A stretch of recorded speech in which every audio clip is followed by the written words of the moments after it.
Hello, Jerry here with Season 3, Episode 22 of Ask Jerry Tachoir. Please subscribe to this channel, and if you'd like to ask me a question, simply go to my website, which is www.tachoir.com, and in the upper right-hand corner, there's a Contacts tab. Just click on that tab, fill out the little information, and ask a question, and maybe we'll do one of these videos. Had to get that out of the way because I always tend to forget that part. Today's question comes from Michael in London. Hello, Jerry. Hope you are well. First, let me say thank you for all the educational content. You have kept me motivated and provided great suggestions and information. I have seen you perform numerous times at jazz festivals and concert halls. I believe I have most of your recordings. Of all the vibes players I've ever heard, you seem to always have an amazing sound, whether it's live and particular on recordings. Your sound is absolutely the best. Can you talk about your sound and how you record to get this to translate to the actual recording? Thanks again, Michael. Well, Michael, I actually don't have any big secrets to it, but let me tell you the things that I go through to make sure that my sound and my tone is really, really good. First of all, regarding the performance aspect, you have to have a great instrument. You know, just if you have a great instrument that you really like the sound of and that it inspires you to create, then that's the key. So for live performances, obviously that's just the most important thing. And then it's kind of up to the sound guys to try to get your sound of your beautiful instrument to go out into the audience. Now, regarding recording, I'm very fortunate in that I have my own recording studio. And when I built the studio, I remember consulting with a lot of different people about what I should look for and how I should treat the sound aspect, the acoustical treatment of the particular room. And I got a lot of varied suggestions and answers to that. But I've come to the conclusion that from recording in a lot of different studios across the globe, actually, I've found that the best way for me to record is not to have the room dictate the sound. In other words, I want to have a fairly dead, flat room. I don't want to have any, like a concert hall reverberation and delays and echoes and things like that going on. I would like to have a very flat room, and that way, whatever I record, then I can go ahead and add a little bit of delay or a little bit of reverb to get that kind of sound that I'm looking for. If you start with a room that's very echoey and very naturally reverbed, then you're kind of stuck with that and you can't actually remove that from the mix. It's part of the sound that you got in that recording. So I like to start with a very flat room. So when I built my studio, I went through and I really paid attention to detail in terms of where the acoustics needed to be and how to achieve that goal of getting a room that didn't really project too many random vibrations and echoes and delays and kickbacks and things like that. So I wanted a flat room. And then the next most important thing is find an instrument that you absolutely love. In this case, I fell in love with this Bergeralt instrument. I am so in love with this instrument. It gives me the sound, the tone. It has the extra 5 notes that I've always been looking for. So this is the instrument that really helps me to get my music across. Now, once you get your instrument, you have to get it record ready. In other words, you have to go through it. And again, it's a very mechanical instrument, so you have to find all the little buzzes and clicks and things like that. Fortunately, this instrument came and it was absolutely perfectly, flawlessly quiet. I mean, I didn't have to really do anything to it other than just make sure everything is tight and sounds real good. But a lot of the other instruments, especially if an older instrument, you really have to get out the duct tape and the oil and go through it and find what's squeaking and buzzing and try to make it so it sounds real good. And then next, you want to come into your studio, obviously, and you've got to have good mallets. You've got to have a sound that the mallets will give you.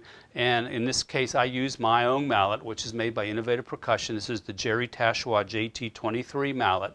And I found after a year of going through prototypes to get this mallet where I wanted it, this mallet allows me to get the sound that I absolutely want, whether it's a live performance, whether it's a recording, or it doesn't matter. It just works very well for me. The balance is superb, so I'm really happy with that. And then, obviously, the first thing you have to have is microphones to pick up the sound of the instrument. Now, here's where it gets kind of a personal taste, and this is where you sort of have to shop around and try a bunch of different things.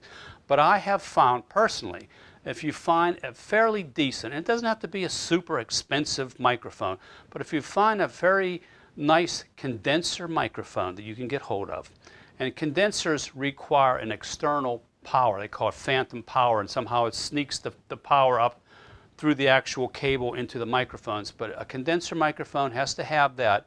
But they seem to get the best sound for any acoustic instrument, and I really like them. I mean, there's other microphones out there that maybe you have a preference in, whatever, but you have to listen to microphones, because all microphones have a different curve. Some of them have a boost at the low end, some of them have a boost in the middle or the high end, and I try to find a microphone that's not boosted on the high, not boosted on the fairly flat, with maybe a little notch in the middle to kind of give it a little mid-range boost, and I like that. What I do then is, after the microphones leave here, they go into the sound, into the control room, and they go through a mixer, which then converts that that analog signal into digital, and I record with Apple's Logic Pro. I've been using that now for a number of years. My daughter used to work for Apple. She was one of the people that she taught Final Cut software. Anyway, so she told me about this, and I got hold of a copy of it, and I kind of fell in love with it. So I got out of the Pro Tools world, and I'm a Logic person now, and I'm really, really, really satisfied with it. Works very well. I have no problems, and it works very well, obviously, with all of the Apple computers. So that's the series that I take. Now, once I actually got my music onto the machine that recorded it, and it's in a digital format, and then what I have to do is mix it. And what I like to do is, I find that I like the sound to be warm. I don't really like a brittle sound, which is why my mallets work very well, because they give a nice fundamental of the pitch without that ping, that real high nasty sound that I'm not a big fan of. So anyway, once you get it onto tape, then or not onto tape, but into digital format, excuse me, then you have to go ahead and mix it. And so what I'll do is generally I'll have a curve, excuse me, on the graphic equalizer, where I'll boost the mid-range. Like, I'll leave the lows where they're at, because they sound really good, and I'll give a little slight 3 decibels, 3 dB, right in the mid-range, somewhere around between 5 and maybe 800, just to kind of give it a little bit more warmth to the sound of the vibes.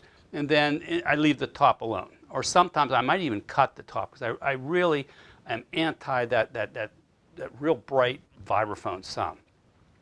And then I have to decide how I want this tune to fit into a room. And this is where then you add things like delays and reverbs to kind of assimilate an acoustic environment that you like and you want the recording to sound like. And I found that when you play a ballad, ballads lend themselves very well then to adding some real nice, lush, long reverb with a long tail that's just kind of milky and really, really, really nice. If you're playing a very fast tune or a fast bebop thing, you have to shorten that reverb, because then everything starts to leak together and it's really a nasty sound. So you have to know these kind of things to be able to get a really good the vibe sound.